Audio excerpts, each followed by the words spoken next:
পরিস্থিতি 2021 নির্বাচন ভোট পরবর্তী হিংসা, যুবকদের উপরে, কর্মীদের উপরে, রাষ্ট্রবাদীদের উপরে আক্রমণ ঘরছাড়া হওয়া, সব থেকে শুরু করে শেষের এই যে তার লড়াই সংগ্রাম স্বপ্নের বৃত্ত। তিনি গত 9 তারিখে অর্থাৎ গত শনিবার মাননীয় প্রধানমন্ত্রীর উপস্থিতিতে মহামহিম রাজ্যপালের দ্বারা ভারতীয় জনতা পার্টির প্রথম সরকারের মুখ্যমন্ত্রী এবং মন্ত্রিসভার শপথের মধ্য দিয়ে তার স্বপ্ন পূরণ হয়েছে। এই ব্যক্তিটি অত্যন্ত নিঃস্বার্থভাবে পশ্চিমবাংলার গত 15 বছরের যে বিপর্যয়, সেই জায়গা থেকে বাংলাকে বাঁচানোর জন্য, পশ্চিমবাংলার হিতগৌরব ফিরিয়ে আনার জন্য এবং এখানকার রাষ্ট্রবাদীদেরকে বাঁচানোর জন্য, বিশেষ করে মা, বোন, দিদি, কন্যা তাদের সুরক্ষিত করার জন্য তিনি নিরলস চেষ্টা করেছেন। ঐকান্তিক প্রয়াস ছিল, তার পরিশ্রমের কোনো সীমা ছিল না। এই নির্বাচনেও যদি সর্বোচ্চ র্যালি, সভা, রোড শো, এমনকি নির্বাচনের আগে প্রায় 8-10 মাস ধরে তিনি ইনডোর মিটিং করেছেন, যেটা মানে মিঠুনদা নিশ্চিতভাবে কোনো সাংগঠনিক পদ তাকে দিলেও নেন না। এনইসির মেম্বার তিনি, জাতীয়, সেটা সম্মান জানিয়ে বিজেপি করেছে, কিন্তু তিনি মাইক্রো লেভেলেও কাজ করেছেন গত প্রায় 1 বছর ধরে। আর এই লাস্ট 3-4 মাস পরিবর্তন যাত্রা বা তার আগে পরে ওনার সভার তো কোনো সংখ্যা নেই।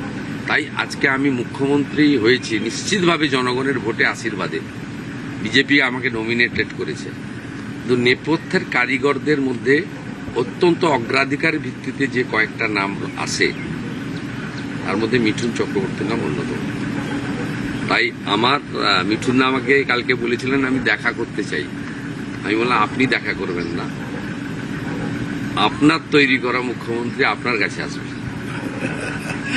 মুখ্যমন্ত্রীকে কি বলবে? আমি একটাই কথা বলবো, সবাইকে বলছি, এর থেকে ভালো মুখ্যমন্ত্রী পশ্চিমবঙ্গে হতে পারে না। যে মুহূর্তে উনি শপথ নিয়েছেন তারপর থেকে কাজ করছেন, আপনারা দেখুন। আপনাকে গ্যারান্টি দিয়ে বলছি, এর থেকে ভালো মুখ্যমন্ত্রী পশ্চিমবঙ্গে হতে পারে না। উই আর অল ব্লেসড, আমরা শুভেন্দু অধিকারী সাহেবকে মুখ্যমন্ত্রী হিসাবে পেয়েছি। অ্যান্ড আগের দিনে কি হবে সেটাও দেখুন, এটাও চ্যালেঞ্জ করছি।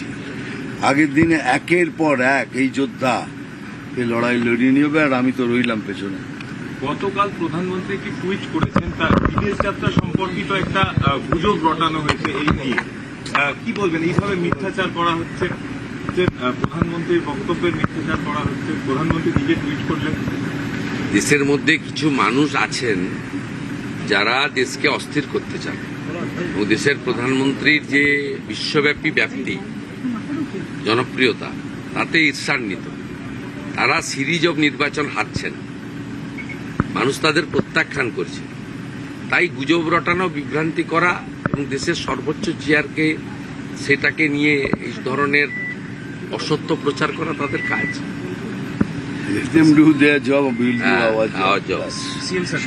एकदम एक देखिए, मिठुनदा पिछले 5 साल से भी ज्यादा, करीब 6 साल उन्होंने पश्चिम बंगाल का परिवर्तन लाने के लिए बहुत मेहनत किया। उन्होंने भारतीय जनता पार्टी का एनईसी का मेंबर भी है। और बंगाल में, पूरा देश में लोकप्रिय एक व्यक्तित्व है। उनका fan followers not only with in the BJP, outside the BJP also, और ट्रू राष्ट्रवादी भी है। मैं मुख्यमंत्री का बनने का बाद मिठुनदा का साथ मुलाकात करने के लिए आया था। बहुत सीनियर भी है, उनका आशीर्वाद भी ले लिया। और उन्होंने चुनाव कैंपेन के दौरान कुछ काम उन्होंने सारे एरिया में बोल के रखा है। सब काम तो अभी एक साथ करना मुश्किल है, लेकिन आने वाला 3-4 महीने में मिठुनदा कौन काम, क्या क्या काम करेगा, मेरा भी क्या क्या काम करना चाहिए, ये थोड़ा बातचीत हम लोग कर लिया। जो पत्रकार का सामने बोलना ठीक लगा, लेकिन जो काम करना है मुझे, जो मैंने वादा किया है, जो वादे किए वो पूरा करना है। और पूरा करने से पहले मैं सीएम को बताऊंगा। सीएम ने कह दिया you do it and I will follow it. দুজন পাশাপাশি আছেন, একটা আপনি একটা সময় খেলার মাঠে যেতেন, সিনেমাও দেখতেন, আমরা শুনেছি। তখন তো মিঠুন চক্রবর্তী হিরো, মানে সিনেমার পর্দায়। আমি ক্লাস 8-এর পরে সিনেমা দেখিনি, তবে মিঠুনদা অন্য জায়গায় আছে। মিঠুনদার এখনো ইউটিউবে মোবাইল ফোনে যেতে যেতে সুযোগ পেলে মিঠুন মহাগুরু। আপনি কি বলবেন? ব্যাস যা বললো, থ্যাংক ইউ ভেরি মাচ। এখন যেতে যাও, ওগুলো যেতে ঠিক আছে, আপনার মিঠুন চক্রবর্তীর সঙ্গে